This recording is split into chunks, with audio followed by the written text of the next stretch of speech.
Buen día, jóvenes. Esta vez vamos a iniciar con el tema de la semana del 29 de junio al 3 de julio. El tema de la semana se llama Los años de la Guerra Fría en el mundo. Es la parte 1 porque siendo bastante extenso decidí dividirlo en dos partes. La siguiente semana vamos a darle fin a este tema. Como siempre les pido, por favor, rotulen en su cuaderno como si estuviéramos en una clase normal. Rotulen el tema para poder dar inicio y que tomen los apuntes pertinentes. Vamos a iniciar definiendo qué es Guerra Fría. La mayoría de nosotros ya tenemos una idea de qué es esto. Sin indagar más, es conocimiento general, pero lo vamos a definir como el sistema de relaciones internacionales existentes entre los años de 1945, justo después de la finalización de la Segunda Guerra Mundial, hasta 1991. En este periodo, el mundo se dividió en dos bloques. Uno encabezado por Estados Unidos, que era el bloque de Occidente, y por otro lado estaba el bloque comunista encabezado por la Unión Soviética. Para saber por qué estos dos bloques en el mundo, estos dos grandes grupos en el mundo estaban en conflicto, debemos entender que pensaban completamente distinto, que tenían posturas completamente distintas en cuanto a su forma de ver el mundo y el manejo de la sociedad. Por una parte, el bloque occidental, ellos defendían un sistema político democrático, una economía capitalista y una ideología liberal en cuanto a política. Por otra parte, el bloque socialista defendía un sistema político totalitario en donde obviamente se centraba el poder en una sola persona, no había libertad de partidos políticos ni de asociación o participación como lo hay en un sistema democrático. Por otra parte, la economía planificada, en donde obviamente el Estado es dueño y administrador de los recursos. Y por último, una ideología marxista. ¿Qué quiere decir esto? Que era una ideología de izquierda, en donde se entiende que el Estado y la gente como tal debe ser el dueño de los medios de producción, a diferencia del capitalismo. Y esto es una de las cosas, más que en cuestiones políticas, es la cuestión económica en lo que no estaban de acuerdo. Porque por un lado, el capitalismo, ustedes saben cómo funciona. Nosotros vivimos en una sociedad capitalista. Funciona en el sentido de que quien tiene el dinero es quien tiene el poder de generar más recursos. Por eso se llama capitalismo, ¿no? Porque quien tiene el capital de inversión es el que puede generar más recursos, es el que puede generar más dinero, más ganancias. En cambio, en una ideología marxista de corte de izquierda, como lo manejaba el bloque socialista, pues ellos decían que era el Estado y era la gente la que tenía que ser los dueños de los medios de producción para que todas las ganancias que generaban todos estos medios de producción sirvieran para el bien público. ¿Qué quiere decir esto? Que, bueno, ustedes saben que en el sistema de nosotros se pagan impuestos y de ahí es donde sale educación pública, salud pública y toda la seguridad social de nuestro país. Sin embargo, en una sociedad de corte socialista, de ideología de izquierda, se piensa que el Estado debe de ser no solo dueño y no que las empresas deben de pagarle impuestos como tal, sino que las empresas deben ser propiedad del Estado como tal. Y obviamente todas las ganancias que se obtengan de todas estas empresas, de todos los medios de producción, van a ser 100% para el bienestar del Estado. ¿Qué implica esto? Que todas esas ganancias se van a devolver al pueblo. En teoría, la ideología marxista funciona de esa manera en cuanto a la administración de los medios de producción. Como bien sabemos, la Guerra Fría se caracteriza porque no se usaron armas, porque no hubo conflicto bélico como tal, pero habían otras formas de enfrentamiento. ¿Qué quiere decir esto? Que cada bloque debería defender sus zonas de influencia a toda costa, a excepción de un conflicto bélico, porque no querían utilizar armas de destrucción masiva. Entonces, ¿cuáles eran esas formas de enfrentamiento de ellos? Primero, la carrera de armamentos, especialmente en lo referente al arsenal nuclear. Estaban en una carrera de quién creaba más armas nucleares, de quién tenía más poder armamentístico. Por otra parte, también tenemos que otra forma de enfrentamiento era la subversión y el espionaje a través obviamente de los servicios de inteligencia. Aquí es donde surgen dos organizaciones mundiales muy famosas. Por una parte la CIA, de parte de Estados Unidos, que es el organismo de inteligencia, y por parte de la URSS, la KGB, que son organizaciones de espionaje y de inteligencia estatal muy poderosas. Me atrevería a decir que una o por lo menos dos de las más poderosas del mundo. Otra forma de enfrentamiento eran las presiones políticas. ¿A qué se refiere esto? A que tanto Estados Unidos como sus aliados y la URSS como sus aliados pretendían o hacían presión en el bloque enemigo, o sea, hacían ataques políticos a su contrincante. Y por último, las guerras en territorios periféricos. ¿Qué quiere decir esto? ¿Cuáles son los territorios periféricos? Eran los territorios que están cerca de los países en enfrentamiento. ¿Qué quiere decir esto? Los países cercanos a Estados Unidos y a la Unión Soviética. ¿Cuáles eran los países que más ellos estaban como interesados en ganar esos territorios? Pues a nivel global estaban interesados en ganar territorios a donde sea que fuera, pero como los territorios que más les interesaban eran específicamente los europeos, ellos estaban bastante interesados en territorios europeos, aunque también influyeron en países asiáticos o en países incluso latinoamericanos, y ya vamos a ver más adelante por qué les menciono países latinoamericanos en este enfrentamiento. El origen de la Guerra Fría lo podemos situar en 1945 y 1947. Y vamos a decir que es un proceso, es el resultado de un proceso, de varios eventos que generan este conflicto. Y vamos a mencionar 3 puntos importantes que pueden decirse que son de las causas por las que se genera todo este conflicto que dura tantos años. Para empezar, el nuevo orden mundial. Nuevo orden mundial después de la Segunda Guerra Mundial. ¿Por qué? Porque los países europeos habían quedado debilitados. Inglaterra, por ejemplo, que había sido la superpotencia por excelencia, había quedado mal económicamente. Y esto obviamente beneficia a Estados Unidos y a la URSS porque ellos dos quedan como las dos grandes potencias. Y obviamente eso genera que sean los líderes de la política internacional, que sean las dos naciones con más influencia en cuanto a la política internacional. El segundo punto es la desaparición de enemigos en común. ¿Y quiénes eran los enemigos en común? Japón, Italia y Alemania.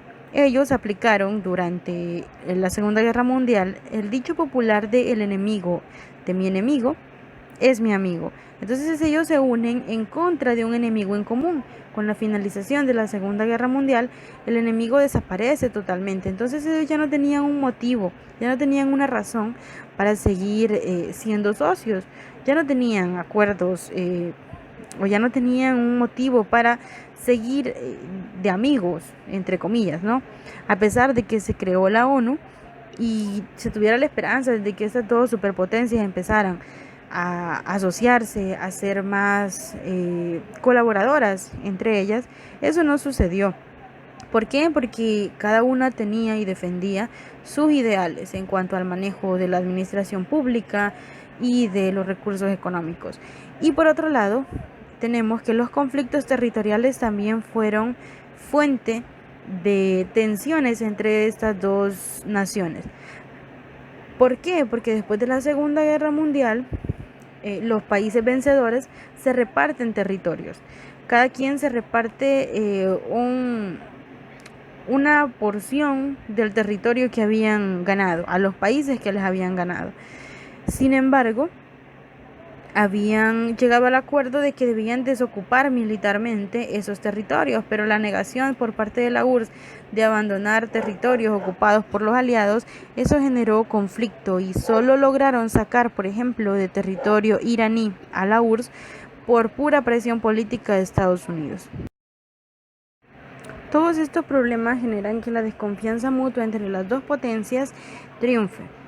¿Esto por qué? Porque se agrava todavía más, porque los países de Europa Oriental que estaban ocupados por el ejército rojo de la URSS empiezan a reprimir a todos los movimientos políticos que estaban en esos países, en esos territorios, a excepción de los partidos comunistas, que obviamente estaban al servicio de Moscú, y empiezan a instaurar gobiernos totalitarios al servicio de la Unión Soviética, y así la URSS generando o imponiendo estos gobiernos, pues rompe su promesa de elecciones libres. Por otra parte, también Europa Occidental está debilitada económicamente, está endeudada y está en crisis, y esto le genera cierto temor a Estados Unidos, porque un pueblo, una nación económicamente necesitada, se va a querer apoyar de algo, va a querer buscar esperanza en algo, y en ese entonces la esperanza de todo esto era la ideología comunista.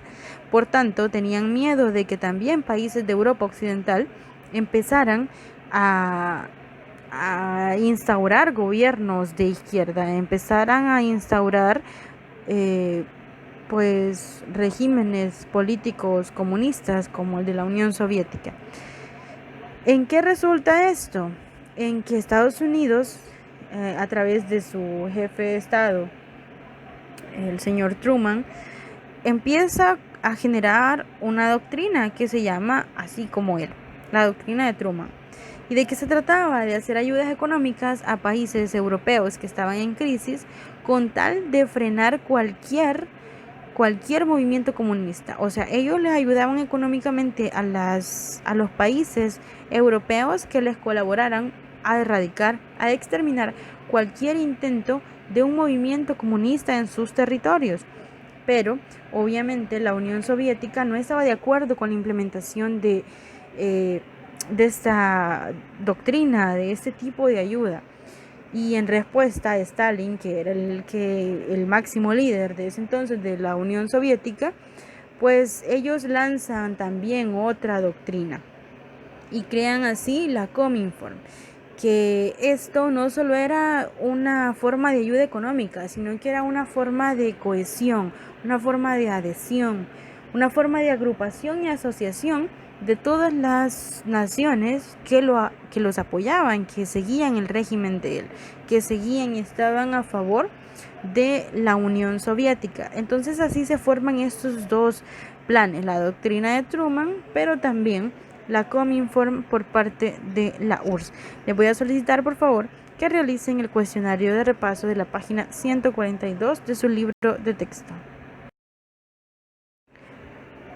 La máxima tensión ocurre entre 1948 y 1953. Estos años son cruciales porque empiezan a haber muchos más problemas entre las dos potencias. ¿Y qué surge de acá? Dos planes o dos políticas exteriores, dos formas de política exterior por parte de las dos naciones. Por una parte, de parte de Estados Unidos, surge el Plan Marshall.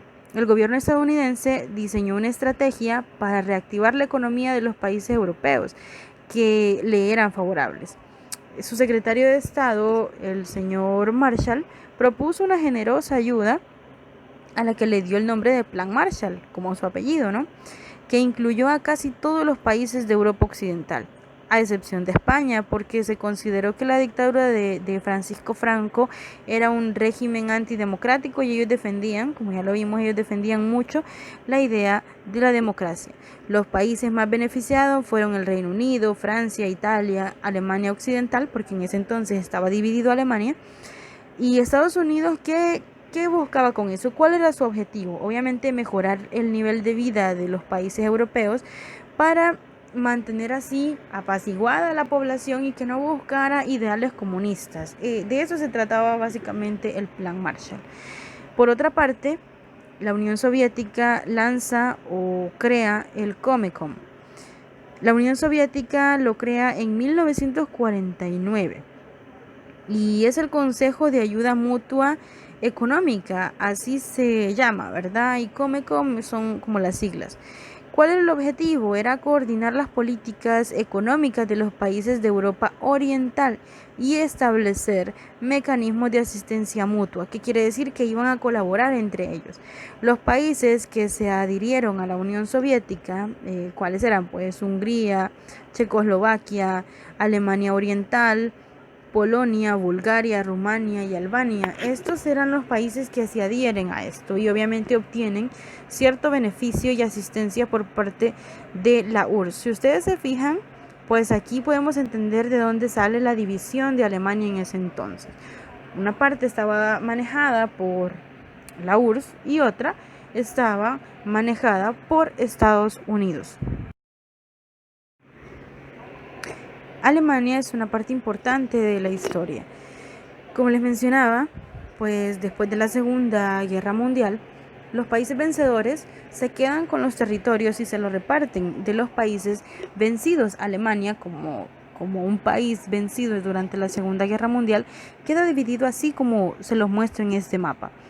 Estaba dividido en 4 partes entre la Unión Soviética, Estados Unidos, Francia y Gran Bretaña. Sin embargo, para 1948 se celebró la Conferencia de Londres en la que Estados Unidos, Reino Unido y Francia, y también con los Países Bajos, acordaron la unificación de esos 3 territorios que ellos tenían. Y así fundan a la República Federal de Alemania. Por otra parte, la otra parte del territorio que tenía la Unión Soviética, ellos no querían implementar el sistema, obviamente, que Estados Unidos estaba promoviendo, porque tenían diferentes tipos de pensamiento, tenían ideologías completamente diferentes. Y entonces Stalin decide fundar un estado independiente del resto. ¿Y cómo le llama? Pues le pone la República Democrática de Alemania. Y así Alemania queda dividida en 2 partes. Recordemos esto, por favor, que es importante. Por una parte estaba la República Federal de Alemania, fundada por Occidente, y la República Democrática de Alemania, fundada por la Unión Soviética. Y así es como durante mucho tiempo, durante muchos años, Alemania queda dividida en 2 partes. Como estamos hablando del momento de más tensión en estas 2 superpotencias, se ven en obligación de la creación de bloques militares. Por un lado, Occidente, representado por Estados Unidos, en 1949 crea la Organización del Tratado del Atlántico, y por sus siglas OTAN. Y obviamente la Unión Soviética se ve en la obligación de crear pues un plan ellos también. Y así es como se crea el Pacto de Varsovia, que le servía de contrapeso a la OTAN. En este mapa, que ustedes pueden encontrar en la página 143 de su libro de texto, se puede apreciar un poquito mejor cuáles eran las zonas de influencia de cada una de las potencias mundiales, de la Unión Soviética y Estados Unidos, y también cuáles eran los países que estaban en conflicto, en guerras o en crisis importantes. Y ahí podemos ver a Corea, Alemania, Vietnam, Cuba, y todas estas no son casualidad, no están ahí por gusto, sino que tienen que ver directamente con la Guerra Fría. Bueno, en Cuba gana la revolución comunista cuando llega al poder Castro. Berlín estaba dividida, Alemania estaba dividida en 2, y justamente por estas 2 superpotencias. Vietnam entra en conflicto también porque hay diferencias de pensamiento. Hay quienes quieren implementar un sistema comunista y hay quienes defienden al capitalismo y al sistema democrático como Estados Unidos.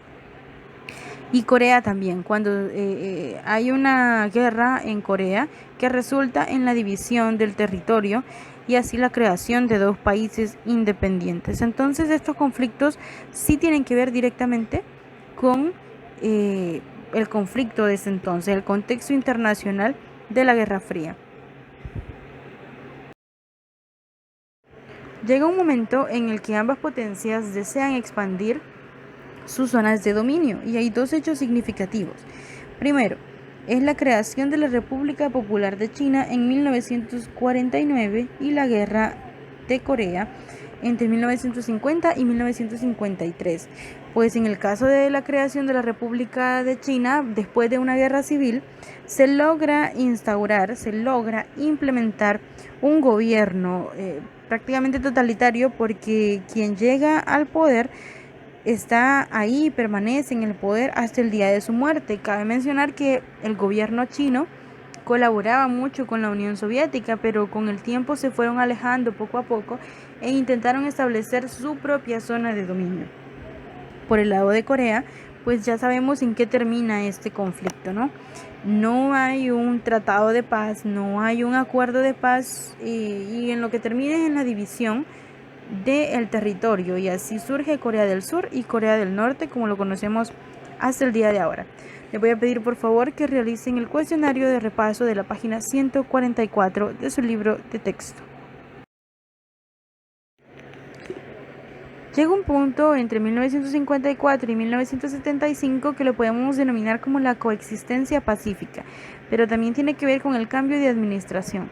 Por una parte, Estados Unidos cambia a su presidente y entra el señor Eisenhower, y en la Unión Soviética pues entra el señor Khrushchev. El cambio de administración y el cambio de líderes permite el deshielo en las relaciones, permite que haya un poquito más de acercamiento entre las dos superpotencias y puedan empezar a entablar diálogo como tal. Estos cambios y esta coexistencia pacífica no solo se debe al cambio de líderes desde entonces, sino también a ciertos cambios en el escenario internacional. Primeramente tenemos el fin del monopolio nuclear de Estados Unidos, porque en 1949 Rusia logra crear su primera bomba atómica, y esto obviamente supone el fin del monopolio nuclear de Estados Unidos. Por otra parte tenemos que los países del tercer mundo deciden no entrar en la política de bloques. ¿Qué quiere decir esto? Que deciden no alinearse a ninguno de los dos países. Y por último, dentro de los bloques tuvieron lugar conflictos y movimientos internos que supusieron un riesgo a su cohesión, que supusieron un riesgo a la unión que hasta en ese momento habían logrado. Igualmente pasó en la Unión Soviética como en Occidente con Estados Unidos. Como se mencionó anteriormente, pues hubieron países del tercer mundo que deciden no alinearse, y así surge el movimiento de los países no alineados. Un gran número de países deciden no estar ni a favor ni en contra de ninguno de los dos países, ni de la URSS ni de Estados Unidos. Algunos de estos países, de los 23 que se unen, pues se puede mencionar a China, a Egipto y la India. Eran de los países que más destacaban en este movimiento. Fue un movimiento que tuvo bastante impacto a nivel internacional, sin embargo, no pudo lograr muchos cambios, no pudo hacer mucho la diferencia, porque al final siempre terminaban de alguna manera involucrados o en conflicto con un lado o con el otro. Entonces, a pesar de que se hizo el intento de mantenerse al margen por parte de los países tercermundistas, no se logró. Como se menciona anteriormente, hubo conflictos internos entre los bloques. Para empezar, hubo una pequeña disidencia dentro del bloque comunista, y varios países de Europa Oriental, que es donde tenían dominio la Unión Soviética, empezaron a surgir movimientos populares en contra del dominio que esto tenía sobre sus políticas. Querían tener un poco más de independencia, y por otro lado, en Occidente tampoco se quedaron atrás, y hubo un pequeño periodo de tiempo en el que surgieron varias discrepancias entre los miembros que estaban en este bloque. Uno de los más relevantes quizás fue el caso de Francia, en donde sí hubieron un poco de conflictos, pero Francia siempre se mantuvo con buenas relaciones con Estados Unidos y también permaneció en la OTAN. La actitud de Estados Unidos frente a la disidencia fue mucho más expeditiva en los países de Latinoamérica. ¿Por qué? Porque allí Estados Unidos sí intervino con aquellos grupos que estaban en contra del imperialismo estadounidense, que estaban a favor y defendían movimientos de izquierda. Ahí ellos sí intervinieron de manera más directa, y tal es el caso, como se los mencionaba en la clase pasada, de Nicaragua y El Salvador, en donde sí hay intervención de manera más directa por parte de Estados Unidos para intentar frenar los movimientos comunistas, movimientos de izquierda que surgían en los países de Latinoamérica.